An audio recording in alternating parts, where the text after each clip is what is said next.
Hello, and welcome back to Radio Free IV. It's been quite a while. Unfortunately, been a bit under the weather. But as you saw from the thumbnail, topic of today's video is going to be our big tech overlords, and I'm sure we're all so happy to discuss them.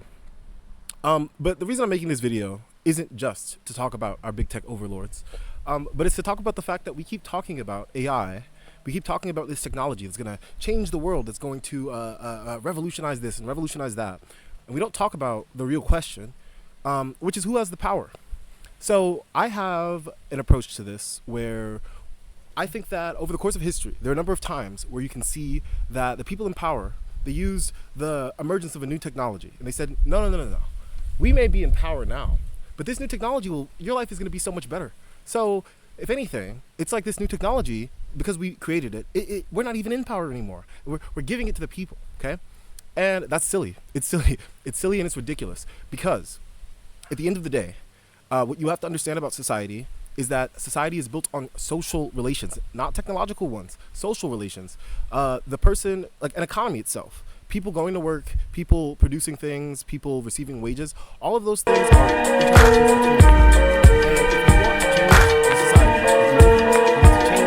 If you want to break some habit or control some AIs, and we keep talking about technology, it's going to change this, it's going to change that. But you know what AI isn't going to change? Is the social relations. AI will not change who is in power, who has the power in our society, and what they do with it. I wrote down a bit of a list, of my points to really, because it's very simple, the point I'm trying to make here with AI. And so what we have to understand is the first thing, that democracy does not exist. Not anywhere in the world, not in liberal societies, not in illiberal societies, not in China, not in America, not in the UK, France, maybe in the Netherlands and Sweden if you want to say so, right? But ultimately, societies are still controlled by elites. And those elites, they control your lives. They don't just control your lives because they own everything. They also control your lives because you have to go into work. You have to go into work every day.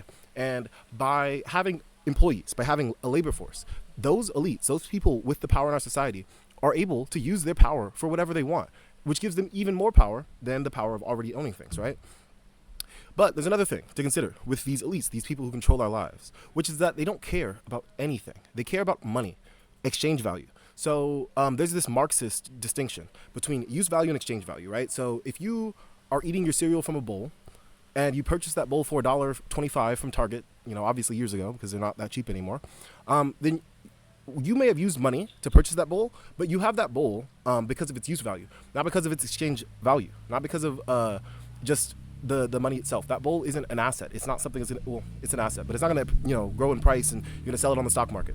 That is use value, and that is what most of society cares about, because that's the point, right, of things in general, is to use them for a purpose, to improve your life.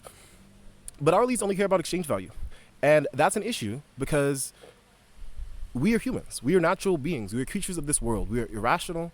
We are emotional. We are inconsistent. We are all kinds of things that are very annoying for exchange value. Capitalists, those in power, they desire one thing over anything else, which is predictability. If they're able to say that in 3 years, based on this number and this calculation and this percentage, that this is going to look this way, they love that. And by taking away that power, by being human, we really upset them. We make them frustrated. And as a result, those people would much rather have robots do the work. Think about it. If you go to a job, you can get sick, you can get hungover, you can have a bad day, you can have a good day, you can have all kinds of things. There's too much variance, too much unpredictability, and they don't like that.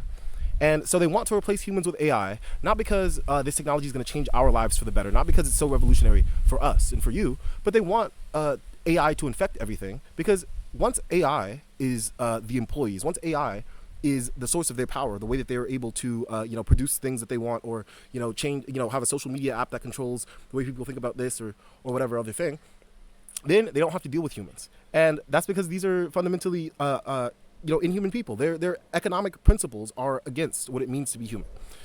And what we really have to understand is that we are humans, and so we cannot fit in this system. We can't intermesh ourselves with this system. We can't gain concessions from this system. We have to beat this system. The one thing that we do have against AI, at least for the moment, is that AI can only do the bullshit fake computer jobs. The ones where people type for hours and days on end and get hardly anything done. AI cannot build a road. AI cannot take care of your baby. AI can't, jump really high and make everyone go, oh. AI can't play sports. AI can't do any of those things. And what we need to think about, what we need to understand, what we need to be prepared for is how to preserve our humanity in the face of these attacks. Let me try to cover the microphone from the wind a bit.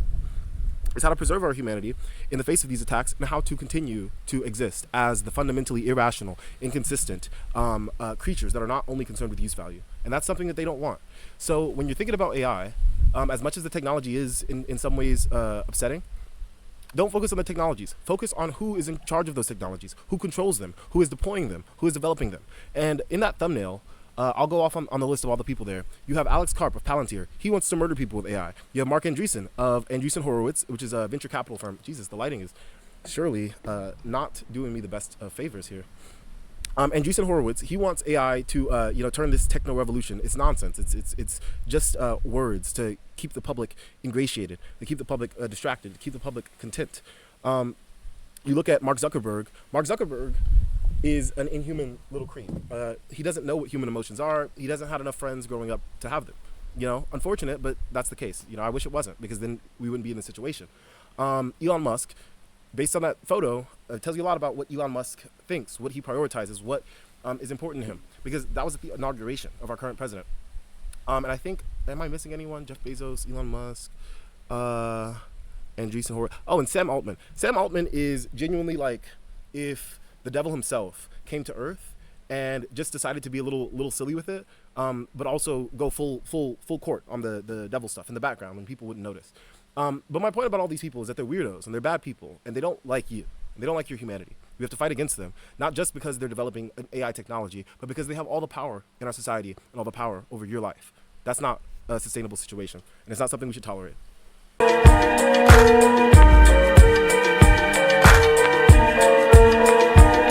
If you want to break some habit or control some problem, at this moment, stop trying. Stop trying. Stop trying. Stop trying. Stop trying. Stop trying. Stop trying. Stop trying. Stop trying. Stop trying.